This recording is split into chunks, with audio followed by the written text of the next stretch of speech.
Position knock and roll.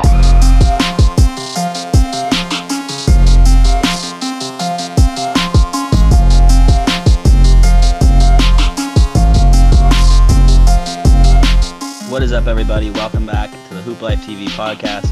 We're on to episode number 23 now. My name is Jordan Daly. With me, as always, I have Stacey Collier, Mike White, and Ben Okazawa. Say what's up, guys.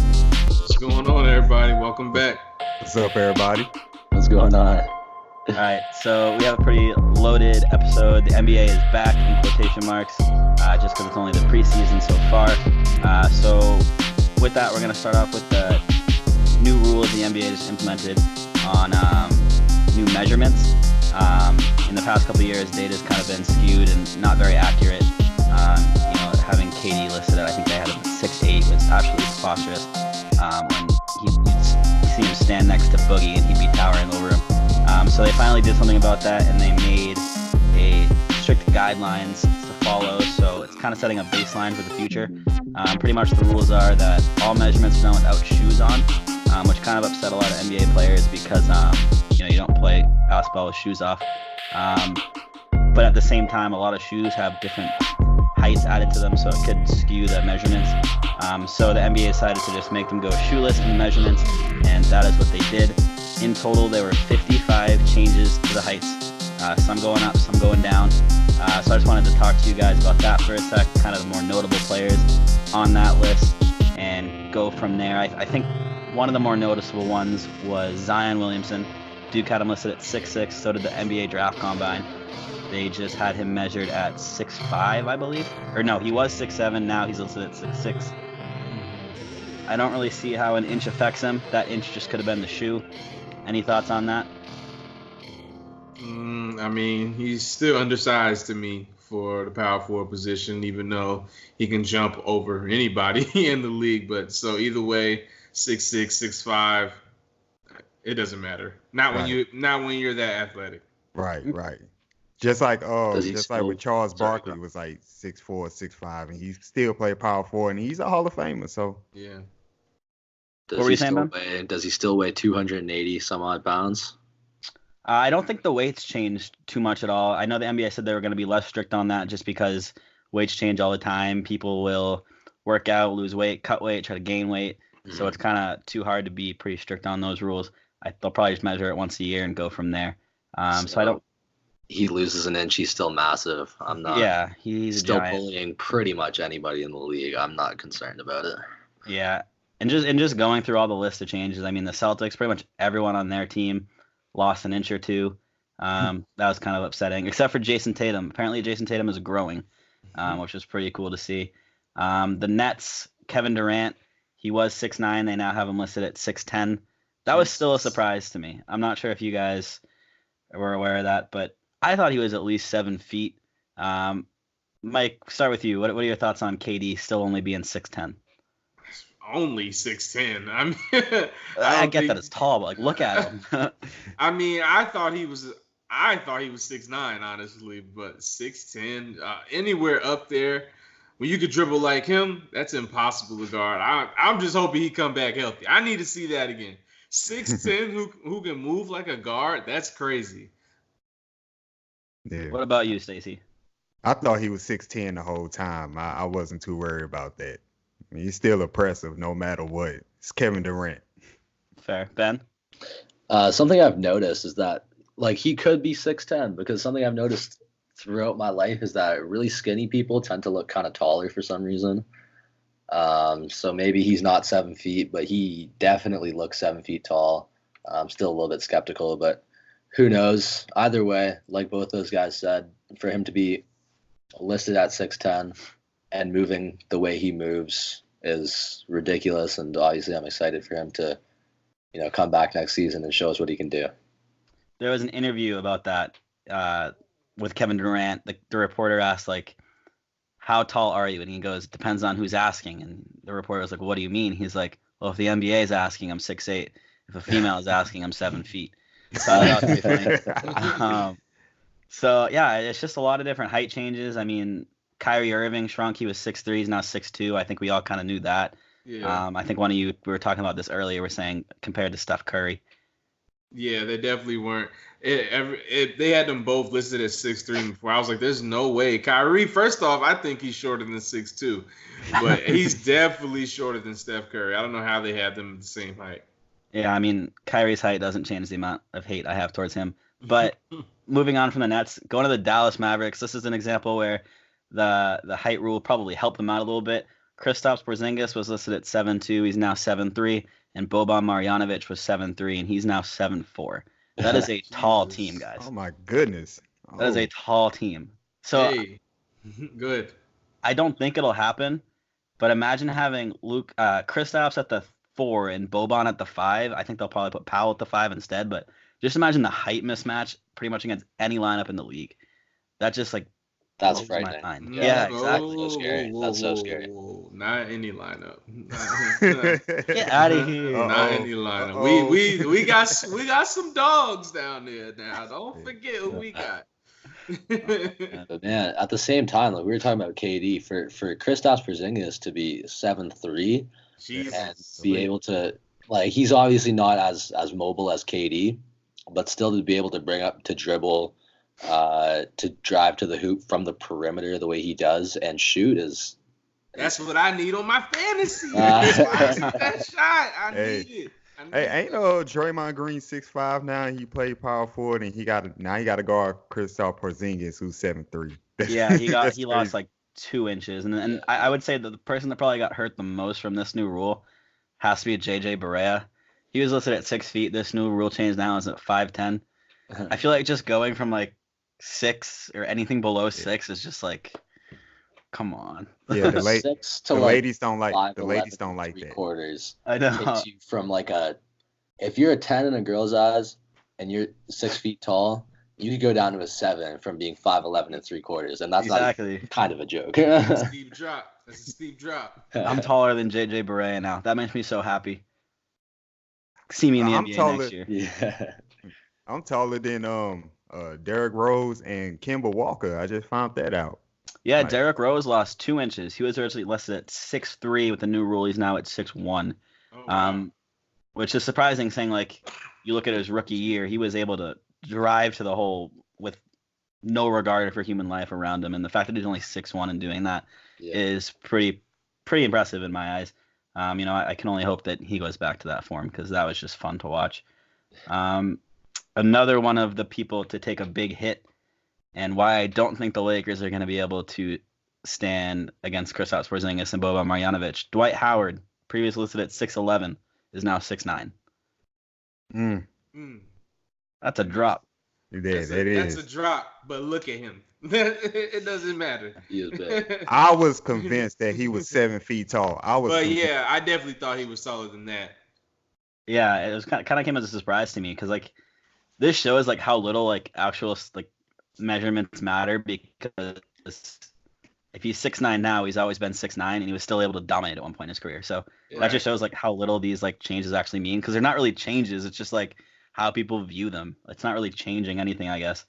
I gain a whole freaking newfound respect for Draymond Green being 6'5". Say that. Yeah, that's absolutely insane. That's what I wanted to say earlier. Yeah, being able to guard centers the way he does and power forwards, that's impressive. It's just gritty, and people can say whatever they want about Draymond, but it's exactly like you said. For him to be 6'5" and guarding sometimes 7-footers is really, really impressive. Have a ton of respect for Draymond. I wonder if this new height rule thing is it going to help or hurt the draft prospects coming up 2020 and beyond. Like, what if we find out LaMelo Ball is actually like 6'5" or something, and they say he's 6'8" now? So would that hurt him?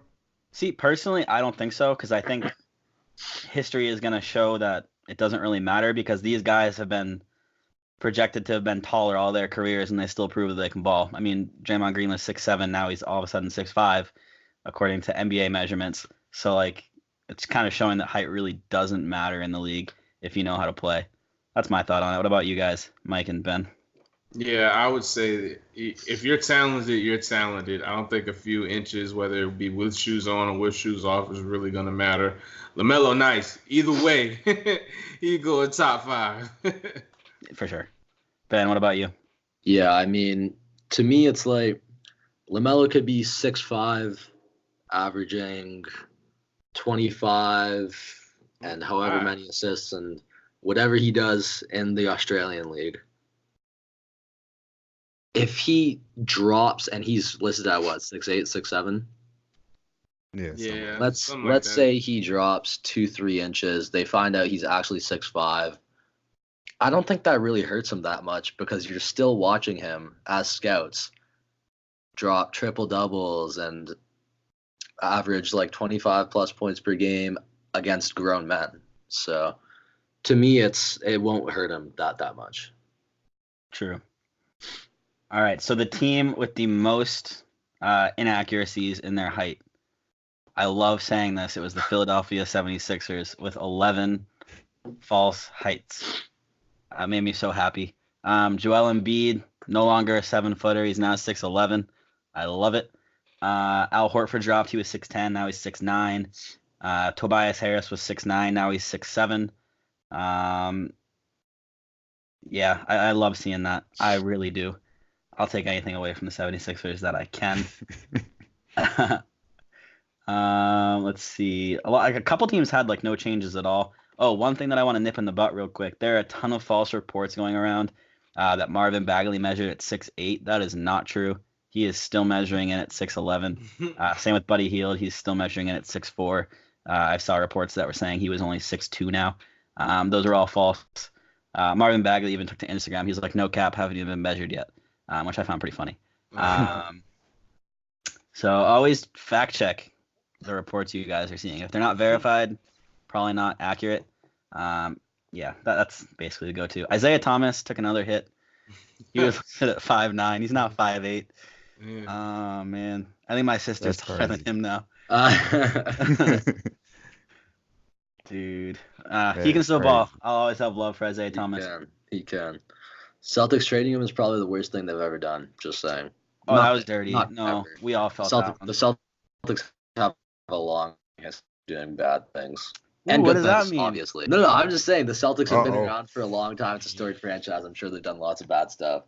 But trading IT was, and especially since the return they got was a year and a half of Kyrie, who left in a bad way. Yeah. I'll take IT any day over Kyrie. Yeah. Wait a minute. Yeah, but that's basically it for the height changes. We kind of went over like the bigger names. There were a lot of people that I was like, who are you? There was one guy that on the 76ers. What was his name? I have it right here. I'd literally never heard of him. His name is Hayward Highsmith. Never heard of him. Never. But he was listed at, exactly, right? He was listed at 6'7". He's now 6'4". For those of you that know who Hayward Highsmith is. And he took a hit. He took a big hit. That's the first impression. Yeah. One of my big concerns of this, not really a concern, but thought, is I wonder if the NCAA will follow in their footsteps and kind of revamp how they do their measurements and see if they kind of follow suit and do the same way of shoes off verification, but it's not really a big deal. I really don't think heights are going to change the way someone looks at a prospect. If they can ball, they can ball. I mean, 6'8" versus 6'1" is a big difference, but like 6'7" versus 6'5", not much to me. But moving on from the heights, NBA preseason underway. Couple nights of basketball so far. One of the more noticeable things was Zion Williamson had his debut. It was long awaited. It was only preseason, but we got to see Zion in an NBA game against NBA players, so that was pretty awesome. He did pretty well. 16 points on 46.2% shooting, 7 rebounds, 3 assists, 3 steals, all in 27 minutes of play. So I wanted to go around and see what you guys thought about Zion's debut. Is he living up to the hype so far, even though it's only preseason? He did get a body on one of the guys that he was playing against, completely put him on a poster. NBA went nuts over that. But yeah, let's just talk about Zion for a sec. Stacey, we'll start with you. What are your thoughts on the Zion debut? When I saw that highlight of him driving the ball and just dunking it with a powerful dunk. I was like, ooh, Zion's here. He's here. But, he's doing things that I expect him to do. I expect him to put up those type of stats throughout the whole season. 16 points, 6 of 13 shooting, 4 from 7 from the free throw line. That's what he's going to do all season long. I still have questions about his set jump shot. That's one question I have about that. I can see like a lot of teams clogging up the paint, taking away his driving lanes and forcing him to shoot, daring him to shoot. So once he shore that up, then he's going to be a problem. But right now he's showing that, hey, I'm the best rookie in this draft class. There shouldn't be no question at all. Mike, what about you? What are your thoughts on Zion's debut in the preseason? Yeah, I think he's going to be easily like an 18-10 type of guy every night. When you got somebody like Lonzo Ball who shares the ball a lot, who's going to find Zion an open spot, he's going to get a lot of easy baskets with this team. So his field goal percentage is going to be up. So I think he's going to be an easy shoe-in for Rookie of the Year, most likely. He looks good. He looks good right now. Now, obviously, it's still preseason. Some of them guys that he might be dunking on now probably might not make the rotation when it comes to the regular season. It's a whole different beast when you're going against, some of these top duos in the league. But when you just see how he moves out there and how he's able to get steals and be active on defense, you can instantly see that we could probably say a star in the making. I know it's early in the preseason, but just the way he's able to move on that court and the type of setup he has on this team, the way this team runs their offense, they're up and down, and you have the perfect point guard for that and Drew Holiday. I think this is a perfect setup for him, so he's looking good. Ben, what about you? I don't think anyone can live up to the hype that Zion was receiving during the summer and during his career at Duke. It was just people take him from a man to a god almost. Like the amount of hype that he was receiving is just, it's tough to live up to that. And obviously he had a very impressive debut, 16 points on 46% shooting as a rookie in just 27 minutes. It's cool. It's great to see. And I agree with you guys. We obviously haven't seen Ja play for the Grizzlies yet, and he has the keys there to the offense. So I'm sure, he'll have his bid at Rookie of the Year too, but I'm sure it'll be Zion, and he had a great performance, but I don't think, did he live up to the hype? I don't think so. Do you think he will live up to the hype? No, just based on, I expect him to have a great season. I just don't think people are calling him the next LeBron. They're saying he could be one of the greatest of all time. It's so early to call that. I'm sure he can be great, but it's so early to be calling someone when he was in high school the next LeBron. It's just, it's tough. It's tough to live up to that. So you don't think he's going to be a bad player per se? You just think the hype was set too high? Yes. Yeah. Yeah, I would agree. That's hard to live up to, because even if you're a great player, you still may not live up to the hype, and people are going to get like mad at you and trash you on Twitter or whatever. But yeah, that's, I guess, our thoughts on Zion. Another big thing, we got to see LeBron and AD finally in LA. Mike, they got that dub against the Warriors. How you feeling? It's all right, guys. It's just preseason. We're not gonna get out of hand. We're gonna stay level-headed. I seen a lot of good things out there. A lot of things I like, a lot of things I think we can improve on. No, it's good to see the team looking better. It's good to see some, I miss the young guys, but I like the star power that we kind of have now. AD is a monster. Let's just go ahead and get that out the way right now. AD is a monster. Like, just to see how easy he scores on people, how he spins off people, how he can shoot, man, he has a little handle on him, plays defense. The Lakers, I'm not going to get ahead of myself. Just understand. I'm liking how we look, and we're big. We're big too, man. I don't care. McGee, AD, and Howard, 6'9", 6'10", 7 foot. He played okay the other night, and I blinked and he had 9 and 9 off his first preseason game. So I mean, the dude's a stat machine. So I like the way we look. So after your first initial preseason game, right? What's your projection for the Lakers this year? My projection is still the same.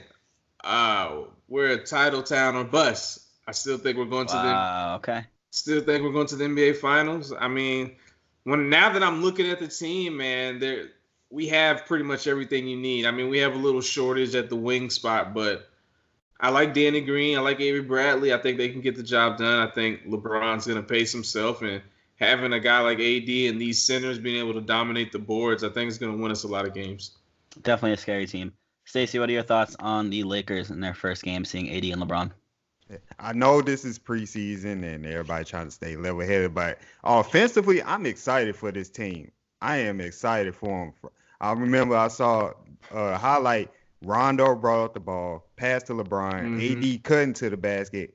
LeBron do a little nice little trick pass to him, layup for AD. They gonna be incredible offensively this whole season, and I expect AD to be the focal point of the offense. I expect him to be the number one option. LeBron can take a step back. I believe, in my opinion, LeBron for the first time in his career is gonna finish with a double-double average. I think he's gonna finish with 20 points, north of 20 points, 10 assists.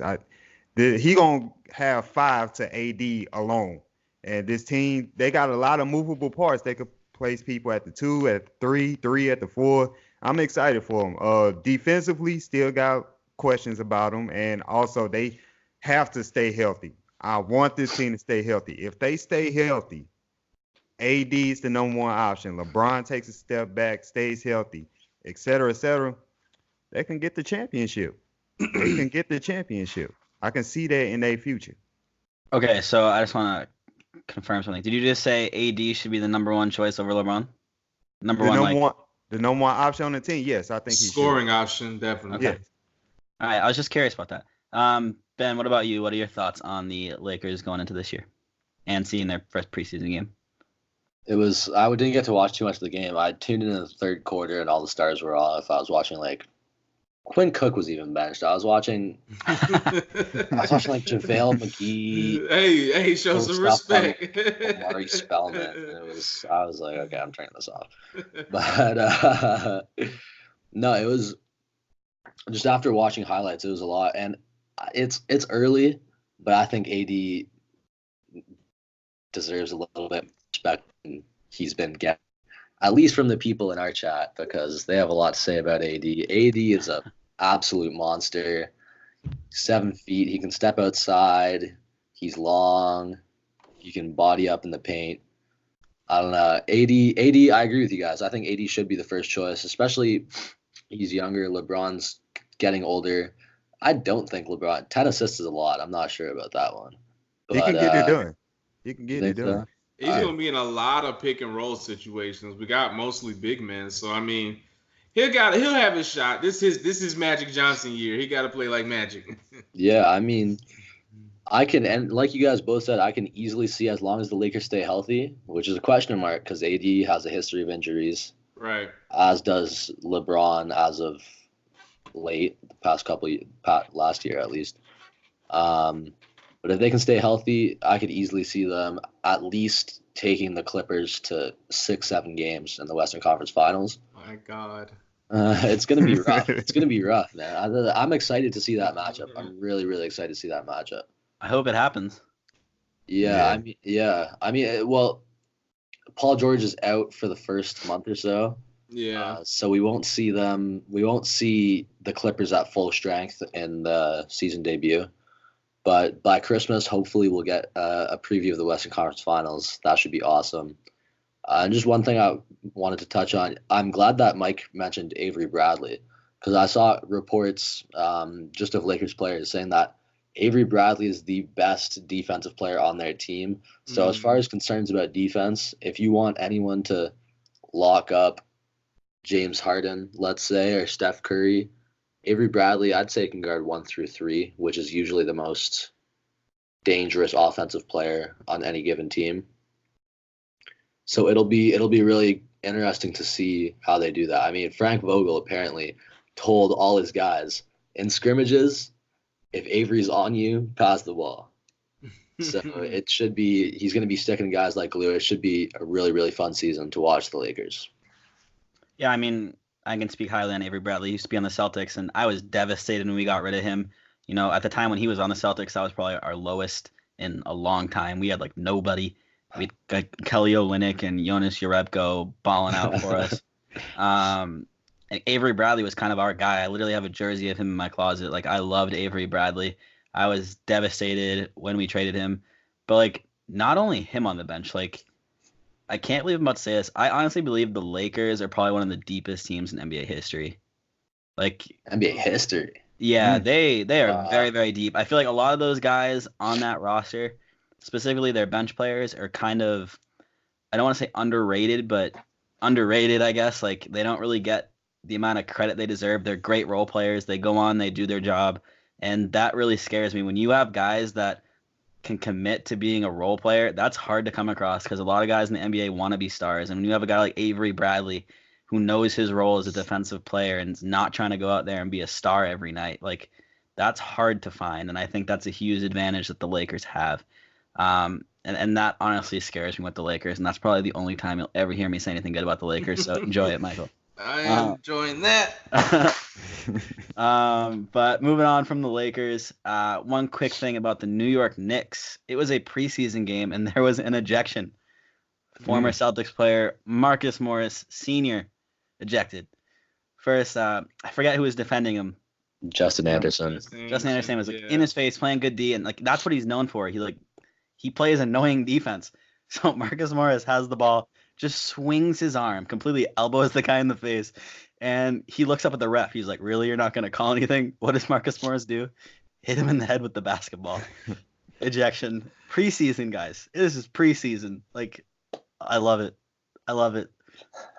What are your thoughts on Morris and the Knicks? We'll start with you this time, Ben. I just think it's so funny. I guess that's the kind of guy Marcus Morris is. I mean, the Morris twins in particular have always been known for, being aggressive guys. But it's a preseason game. He wasn't really doing it. I mean, I don't know about the history there. Maybe they have bad blood. I really don't think there is. Marcus Morris is just like a guy that like tries to fight, and that's why I loved him when he was on the Celtics. He's like a Draymond Green type. It was no reason. Even Draymond wouldn't have done anything at that. It was so unnecessary. But I mean, he plays for the Knicks, and the Knicks are like a 25-win squad this year, so he'll make some sort of show for Knicks fans, I guess. Who just went on? I think was it KD when a reporter was like, "Why aren't people going to the Knicks anymore?" And he's like, "They're not cool anymore. They suck," or something like that. Yeah. He was like that blunt about it. Yeah, like it's been like a Twitter thing all day between KD and fans. KD needs to delete Twitter, I think. Yeah, he's literally been like tweeting at fans for the past month. I've noticed. Like, why would you fight with a fan? Like, oh, hell no. You need some form of entertainment. You can't play basketball. That's true. That's true. I didn't think about that. Yeah, man. Get 2K. Stay off Twitter. Come on, man. You're better than that. He'd be talking trash on 2K. Right. Right. Could you imagine him with a mic in the going park. to the rec center? Yeah. Yeah. Oh my god. I would love that. KD, let's play 2K sometime. I'll trash. But I finally got to see my Celtics in action. Guys, it's a great time in Boston. Like, it didn't matter if we won that game or lost that game.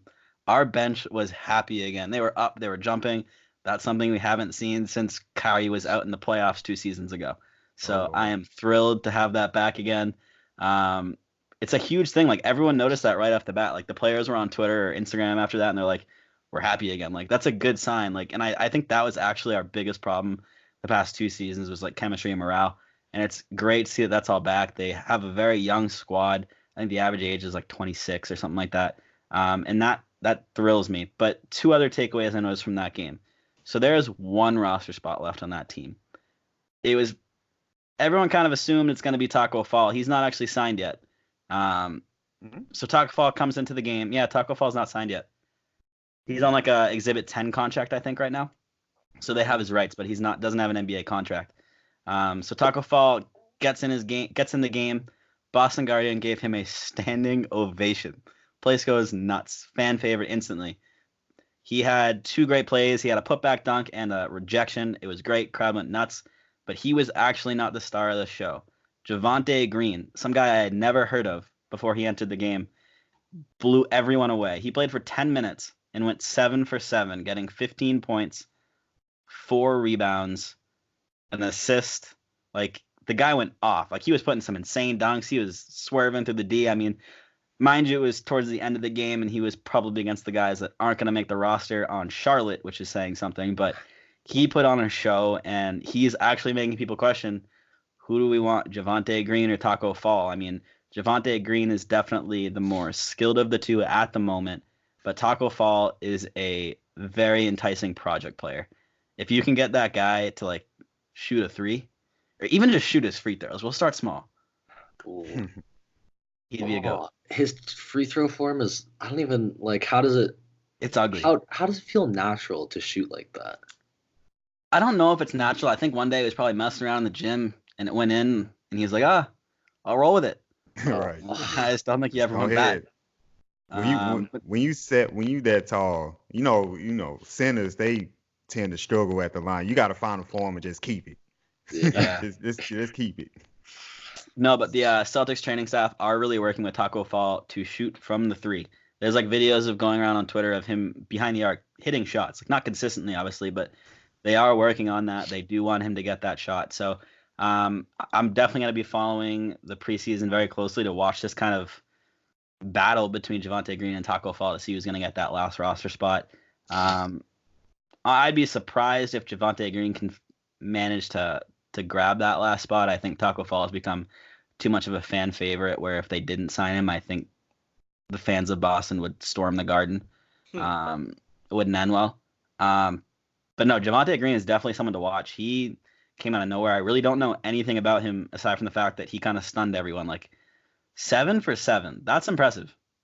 One of them was a 3. 10 minutes, too. Exactly. Like, Yeah. dude put on a show. If you guys didn't watch the game, after this, go back and just, like, look up Javonte Green highlights from the preseason game. He put on a show. It was impressive. But like I said again, I want to see it against someone who's not going to get cut from the Charlotte Hornets. Right. But yeah, that's kind of it from the Celtics. But like I said, they did play the Charlotte Hornets. Former player Terry Rozier is now on the Hornets. He was kind of a fan favorite for a while. Everyone kind of liked him until he kind of got a little bit of an ego. But he kind of had a good showing against Boston. He didn't really fill the points column per se, only got 9. But he kind of did well in a little bit of everything. He played 22 minutes. He got 9 points. He went, where is it? 3 for 7, so not the best, but he could work on that. 4 rebounds, 9 assists, 2 steals, and a block. So, I mean, where he didn't get overloaded in stats in any specific column, he was everywhere on that floor. Like, he was doing a little bit of everything, and that's something to see. I mean, I think this year where he's a good player, not a great player, but he's the best player on Charlotte, I think his stats are going to go through the roof this year. Definitely a player to watch, I think. If he can get his confidence and his mojo back from like 2 seasons ago in the playoffs when he literally ran the Celtics, he's going to be something scary. Scary Terry is going to return. That's basically it. But do you guys have any thoughts on the Celtics? We'll start with you, Stacey. Oh, well, first, if Taco Falls hits a 3 in the preseason game, that's it. The competition is done. He's getting the contract. Already better than Ben Simmons. Well, that's a bit reaching, but it's a bit of a reach right there. But about the Celtics, it's great to see them excited about basketball again. They did have a problem with, Kyrie and working Gordon Hayward in the lineup. Hopefully they find their mojo back and compete in the Eastern Conference. I mean, I think they're going to be a top 5 seed in the East. Come on. They have top 5. Yeah, top 5. That's fair. I didn't say 6, 7, 8. It's top 5. Didn't say 9. I've seen Let's it. make a bet. Let's make a bet. They are finishing top 3. Top 3? Top 3? Nah, I don't know. Bucks, Sixers, Celtics. Not a shot. Over the Pacers and the Nets? Over the Pacers. Okay, the Nets, that's a good debate, but no, not without KD. The Pacers over Boston. Yeah, without Oladipo? Especially if Oladipo come back healthy, they still have a good team. Over the Celtics, though? Yeah. The Pacers were 3 last year until Oladipo got hurt. And they don't have Oladipo anymore. They will at some point. Yeah, he'll come Over back. the Celtics, though? They got Brogdon too. Yeah, you They forgot did about lose. Brogdon. To be fair, they did lose Bogdanovich, and he was a big part of keeping Especially them in afloat the after playoffs. Oladipo left. Yeah. I don't know. Boston's like it's hard to tell. I just think you guys are small, man. Top 5 is probably fair. Enes Kanter is going to go off this year if he doesn't get deported. He can't guard Can't nobody. play defense, yeah. No, but he's not offensive for that. I actually think he's going to come off the bench. I would love to see Robert Williams get the start. He did get like a 2-inch reduction in the height thing, but that dude is a shot blocker.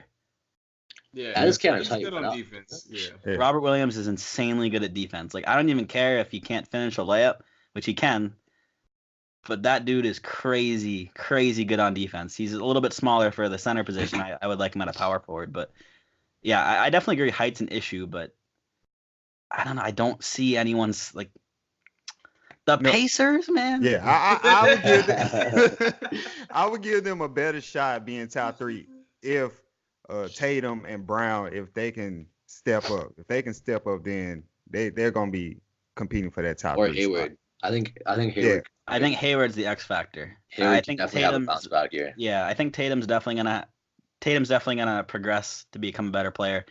I would like to see Brown become a better player, but he's on a contract year and he's probably gonna be pretty stressed because he's probably gonna want bank, and I don't know if the Celtics are gonna give it to him.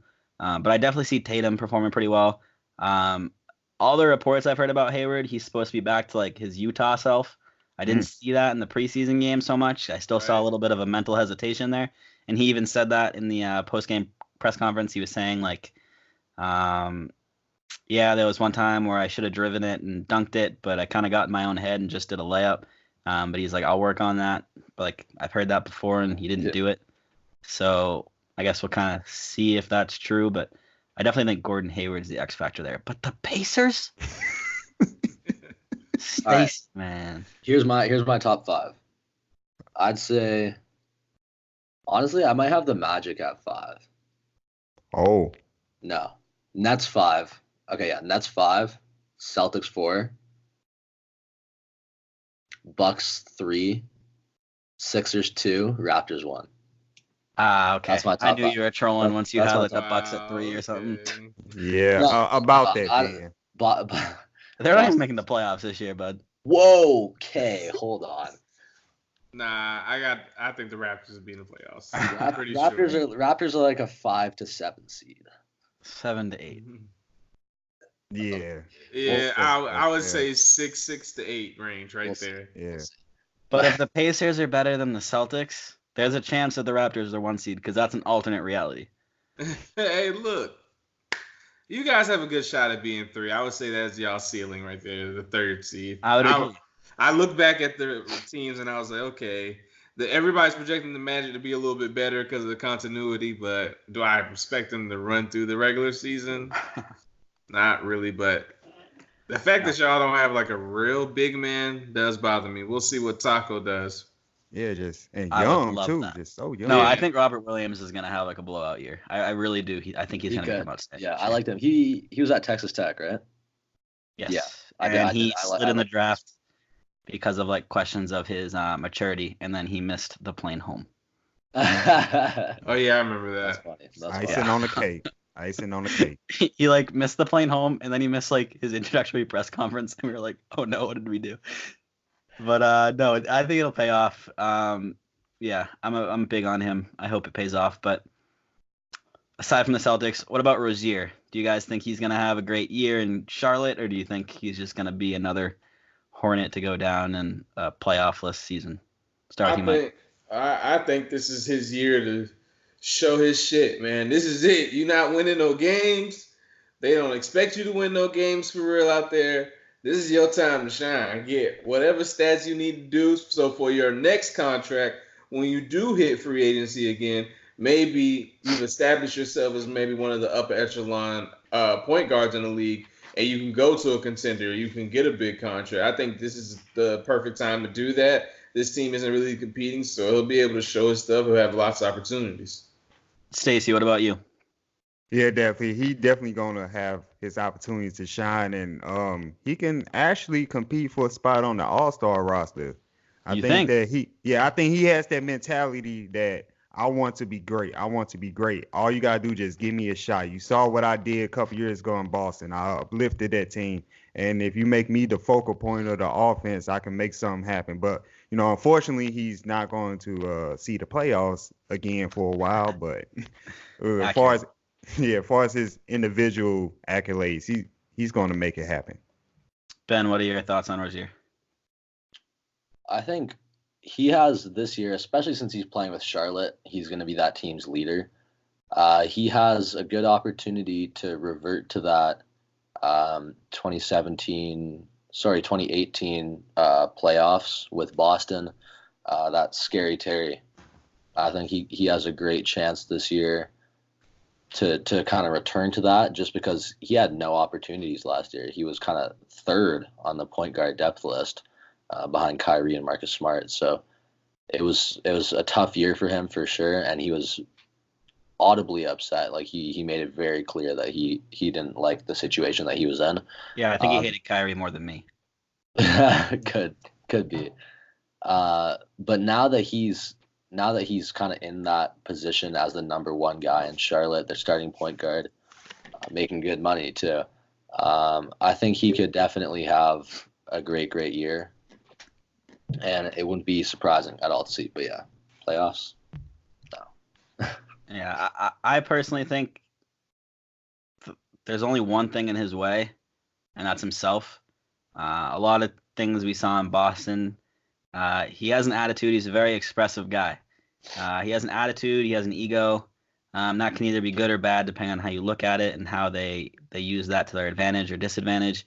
I don't know. I don't know how he's going to do in a city like Charlotte. I feel like he's more big time. He'd feel like he'd rather be in a place like New York or LA. And I really don't know how he's going to do on a team that's not good. I really don't know how he's going to be able to handle losing. Charlotte is not going to win 50 games this season, and I don't know if he's going to be okay with that. So that's what I'm saying. Charlotte's not going to win 30 games this year. That's what I'm saying. I don't know how he's going to be able to handle that. He's very expressive. Like, he's one of those guys when you get on like the 2K association mode, his morale is like always 30 because he's pissed off no matter what. That's kind of like Rozier. I feel like it's up to him whether it's going to be a good season or a bad season. It's all mental for him. But I think he has a chance to mold this team into his liking. Like we was mentioning, he's clearly the leader on this team. Clearly the leader. I think he's like the only one with playoff experience. Maybe besides Batum if he's still there. But I think he has a chance to gather this team. I mean, they have some talented players. They have some talented players. They got Monk, Bridges, yeah. Dwayne Bacon. They have some talented young guys, so he has a chance to be a leader and exercise his leadership. And they do have Batum as well. Yeah, he's gotten up there in age though, right? Yeah, he's got to be 30 something. Yeah, I think Michael Kidd-Gilchrist is still on there. Eh? Yeah. Like, I always laugh because I just be thinking about this meme of him shooting a jump shot. And it was saying me shooting my shot. He was supposed to be so good coming out of the draft. Like, I remember like the hype around him. It's like almost Andrew Wiggins level hype, and he's kind of turned into. I mean, defensively he's great. He is still he's good defensively. But I just think for me, the Hornets, they need to figure out what they're doing, because to have guys like MKG and Batum in your lineup still, but at the same time trying to be a young team is kind of weird. I feel like you have to choose at some point whether you I think it's old or. I think it's like a front office issue. Yeah, for sure. But who wants Batum? Who wants that? No one, because he has a big contract, I'm pretty sure, too. Yeah, he does. Charlotte has a habit of overpaying people because they just need people. Oof. But last thing on Rozier before we move on, how long until Rozier abandons Puma and becomes a Jordan athlete? Well, Puma hot right now. I don't think he's going to abandon Puma. Yeah, but I mean, Michael Jordan owns Charlotte, yeah. When his owner is the head of Jordan brand. Yeah. How quickly does that change? It doesn't. I don't see Really? Terry Rozier changing for a Jordan. Nah. If Michael Jordan tells me to do something, I'm doing it. Like, it doesn't matter what it is. Like, Nah, I'm good. Yeah, Jordan hasn't made the best decisions. oh man, I feel like he's like he has like too many hats on. Like, he's trying to do too much at once. I feel like he needs to either focus on his company or focus on the Charlotte Hornets. I feel like he's not all there on the Charlotte Hornets. I think he kind of just wanted to get in the game because he's Michael Jordan and wanted to stay around basketball. But I don't know. I don't think he's doing the best job in Charlotte. It doesn't seem like he's completely devoted to building a winning team there. I don't know. But moving on from Charlotte, big news, kind of sad for Celtics fans. We lost a big argument piece here today. Ben Simmons hit a 3, guys. I can't believe this is big news. Ben Simmons hit a 3. Huge news. Huge news. But, I put a tweet out. People were in my defense real quick. 1, it was only a preseason game. It doesn't count. 2, it wasn't even against an NBA team. It was against like a Chinese team. So it doesn't count times 2. But the reason this is on topic tonight, if Ben Simmons is able to hit threes now, and he can consistently do it, because that 3, I don't know if you guys saw the video, it was a contested shot. There was a defender like running towards him. It was deep. Which was, it was a couple feet away from the 3-point line. If Ben Simmons has actually added a 3-point shot to his arsenal, how scary does that make him? And in turn, how scary does that make the 76ers? As scary as they already are. We're going to start with you, Mike. I think it depends on how consistent he is with it. Now, let's say he's shooting 40% from deep. Oh, whoa. That's a good percentage. All right. Well, if you're gonna make him shoot 40% from deep, then my early predictions of Philly and the Lakers is coming true easily.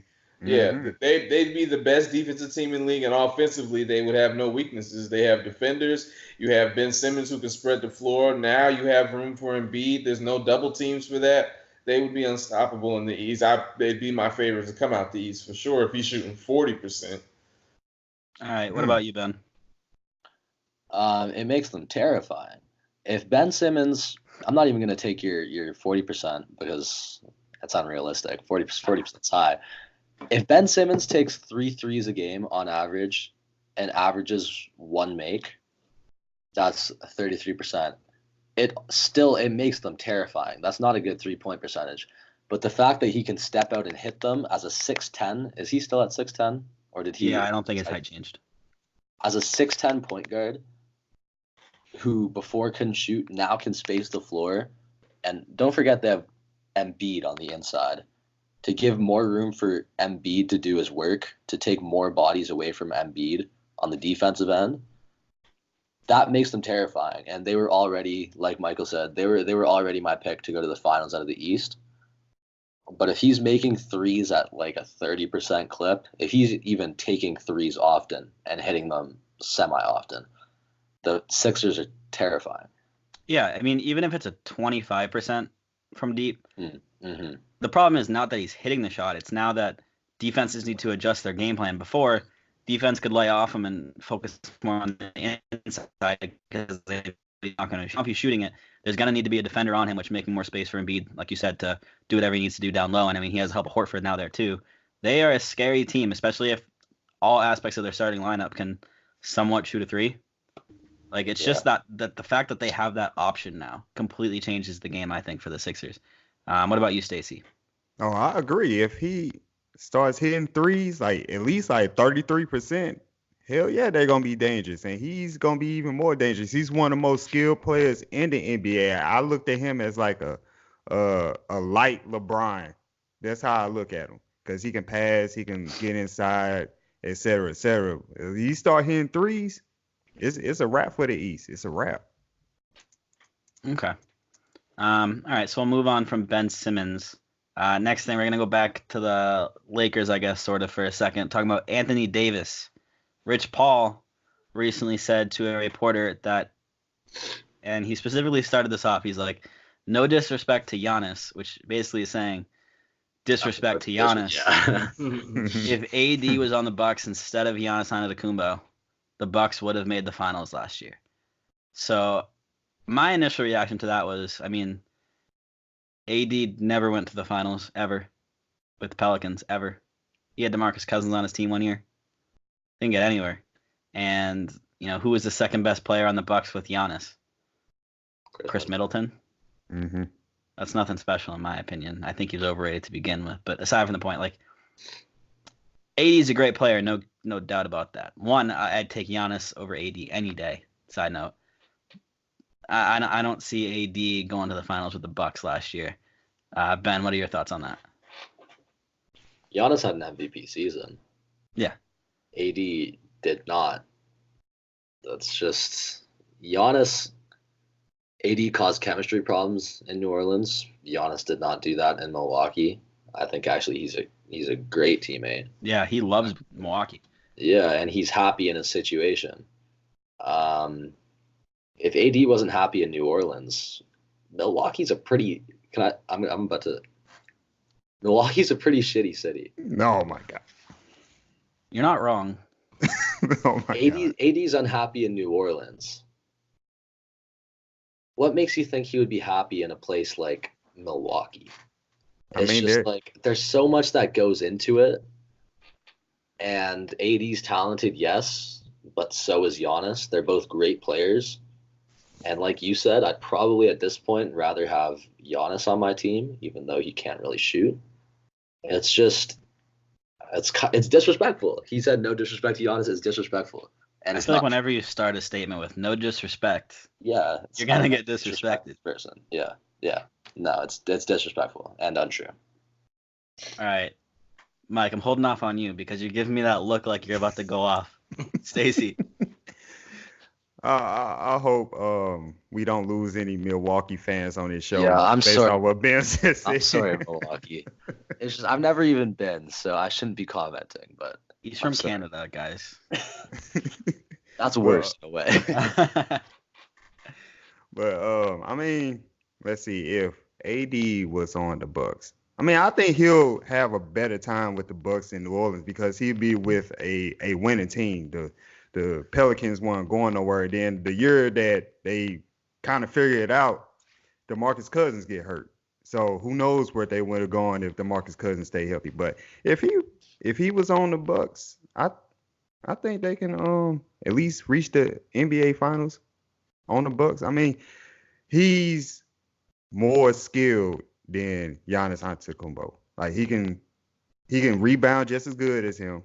He can defend, but he's a great passer and he's a great dribbler too. So like his skill set is more than Giannis's, but I think he'll get far if he was on the Bucks. I don't know about winning the finals because I do got questions about AD's leadership. I mean, we didn't see him as a leader during his time with the Pelicans, and Giannis, I think Giannis is a better leader. I think that's obvious, but I think the Bucks will still be dangerous either way. But do you think they would have gone farther than they did with AD instead of Giannis? That's debatable. They probably would finish the same just because I don't see like AD like mentally as an uplifting player for his teammates. I don't see him like rallying his teammates so they can win. So like I think like they'll reach the same point. Really, I don't even think they'd make the same point. Like onto what Ben said earlier, like I feel like AD would be like, I don't want to be in Milwaukee. I'm gonna sit out 3 games. Yeah, exactly. That's all right. Before Mike head blows off, Mike, now's your time. Defend AD if you think he needs defending. Yeah, I don't know what y'all are smoking. First off, AD on the Bucks last year. Forget all the would he like Milwaukee. Understand that he was in New Orleans for however many years. It was like 8 or 9. It seems like he's been in the league already 10 years. This was the only year any drama, quote unquote, ever happened when he requested a trade because he was done being there. So it was never really a chemistry issue. They loved Anthony Davis in New Orleans, which is why they were so angry that he requested a trade in the first place. So that's that. Switching him over to Milwaukee on a team full of shooters all around with a coach in Mike Budenholzer who comes from the Spurs tree under the Greg Popovich line, who knows how to coach a team, who knows how to put players in their best position. I think they would get at least to the same spot. Now, I'm not saying they would beat Toronto Raptors because, again, we have to see Anthony Davis in that moment in the playoffs. But would they be competitive? Easily. Anthony Davis is a 28-12 type of guy. 3 rebounds. He can put up those type of similar stats. And when you have a team that is built around you and feeding you, you're going to excel. So, yeah, I think they would have got to the same spot. I'm not as huge on Giannis Antetokounmpo. I know he's great. He had an MVP here last year, but we saw in the conference finals how you can really minimize what he can do as a superstar, and he has a lot of work to do. So I think you plug AD in there, who's already more skilled than him, who can spread the floor better than him. I think they'll reach the same spot easily. So 2 follow-up questions to that. 1. Okay. I think you just kind of answered that, but who do you think is better, Giannis or AD? I'll take AD. Okay. Second follow-up. Would your answer be the same if Giannis was in the Lakers and AD was not?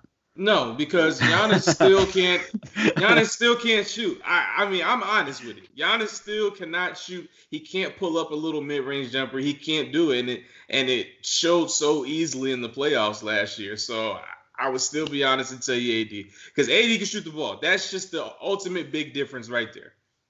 So let me ask you this: driving to the paint, who has a better chance of hitting a layup or a dunk? What do you mean? They're both 7 foot. Like, but Giannis is gonna be able to body through people. Yeah. I feel like Giannis has more of like an attacking mindset. I mean, he's a slasher more type, and AD's more of a back to the basket type of go to work. So I mean, it's 2 different styles, but I mean, both of them are efficient around the rim. So I mean, tomato. All right. To just quickly add to Mike's point, and I'm not changing my answer, but I think just thinking about it now, would Kawhi have guarded AD in that series? Hell no. I got you. But Marc Gasol is still like a great defensive center, and he shut down Joel Embiid and Nikola Vucevic. Right. But true. I think the Raptors would have had a harder time as a team containing AD than they did Giannis. But I'm not changing my answer though. All right. I would love to see the scenario if Giannis was on the Lakers.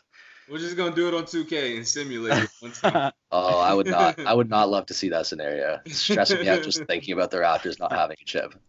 Your ring is there. You have your ring. You're right, it's there. It's not going anywhere. It's sacred. Last thing for this episode. Quick question for you guys. We'll go around and see if we all have the same answer. What team is best set for the future in their current state, their roster plus their assets? Who is best set for the future 5-10 years down the road? We're going to start with you this time, Mike. Off the top of my head, I like what the Pelicans have. They got it in a haul for giving up AD. Now you have Zion Williamson to build around. I already talked about Lonzo Ball earlier. You add Ingram, who had 19 points the other night, so he's back. He's healthy. He's still a guy who can get a bucket and guard on the other end. Then you added key players like Josh Hart. JJ Redick's a little bit older, but he's a nice veteran. He's a shooter. They're just a young team with a nice coach, Alvin Gentry, who really knows how to coach young players. So I like the way they're built going forward. Okay. Ben, plus all our picks from the Lakers they got. Add those in with it. Okay. Ben, what about you? I'm going to say the Atlanta Hawks. They've got Trae Young, John Collins, Cam Reddish, DeAndre Hunter, Kevin Huerter, who, by the way, did you guys see he had a little segment on Bleacher Report where he did a fake little press conference, went up there, said, I want people to start calling me Red Velvet. Oh, wow. I thought it was pretty funny, and it showed some confidence from him that I like. Yeah, he's underrated. He is. He had a good rookie year, as far as I'm concerned. And I'm excited to see what he does in his sophomore year. Because something people don't know about him, people know him as a shooter. He was getting up, too. He had a poster dunk, I think. Mm-hmm, yeah.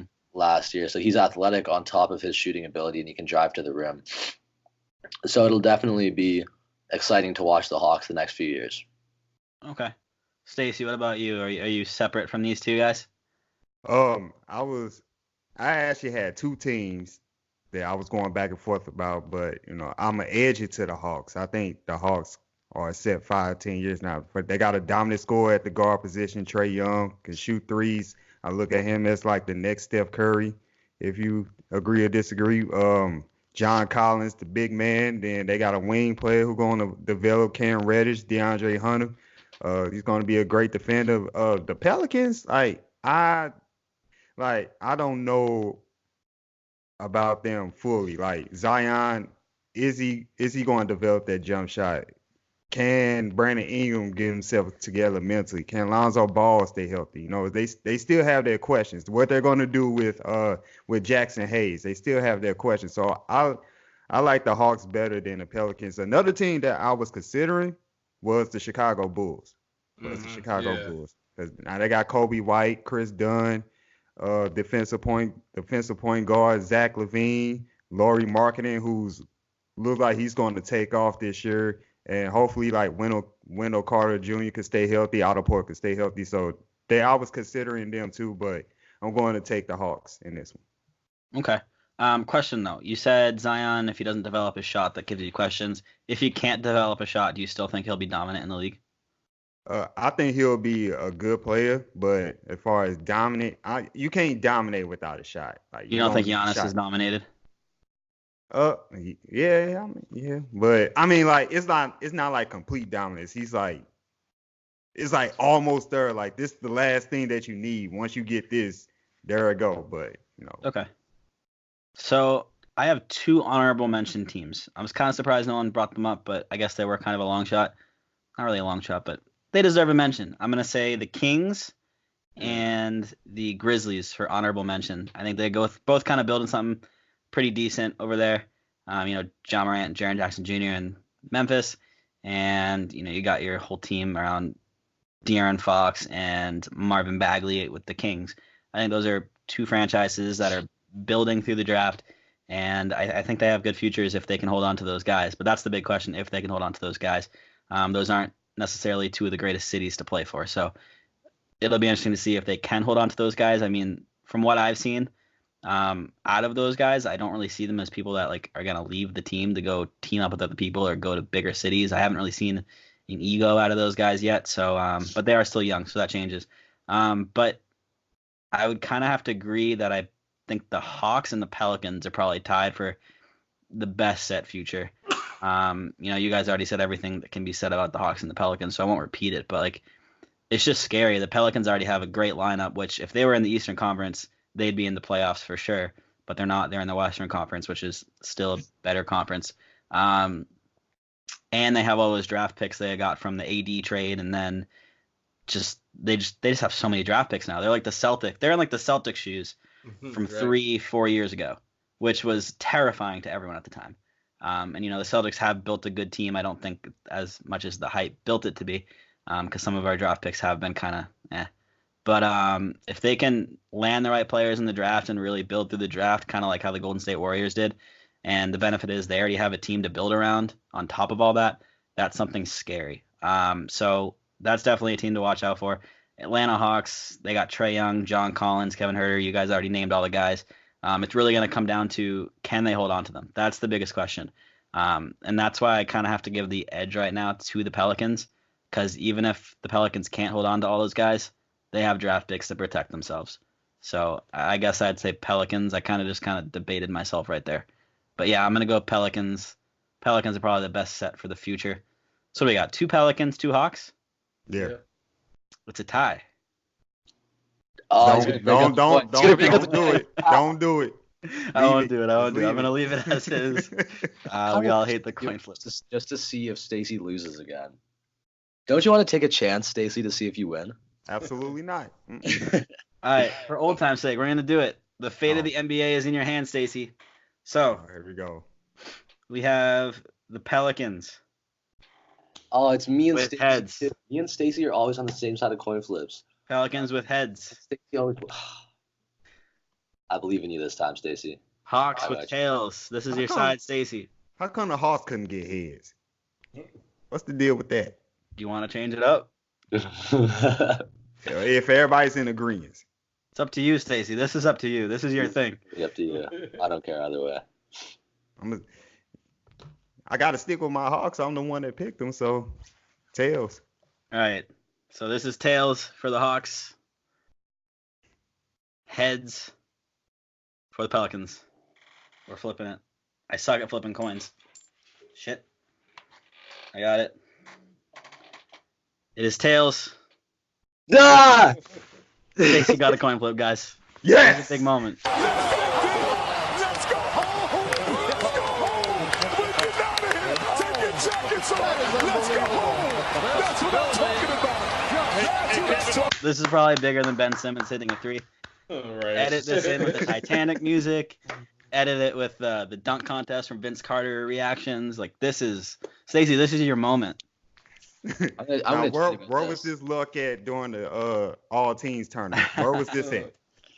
Anyone would like to thank? Give a quick acceptance speech. First of all, I'd like to thank myself because I never gave up on myself, even though it was frustrating. And then also, I have to thank Ben. He's been on my side this whole entire time. Never turned his back on me. Thanks, Ben. I got you, man. Mike, we're 9 for 10. We'll get him next time. Don't worry about it. Good. We should be good right now. We all right. All right, but that is going to do it for this week's episode. Thank you guys for listening. I'd like to thank our sponsors, Adidas, Fanatics, the NBA Store, and SeatGeek. You can use promo code JORDANDALY for $20 off your first purchase with SeatGeek. Go to some NBA games and watch your teams win. Unless you're the Sixers, watch your team lose. That's going to do it. As always, my name is Jordan Daly. With me, as always, I have Mike White, Stacey Collier, and Ben Okazawa.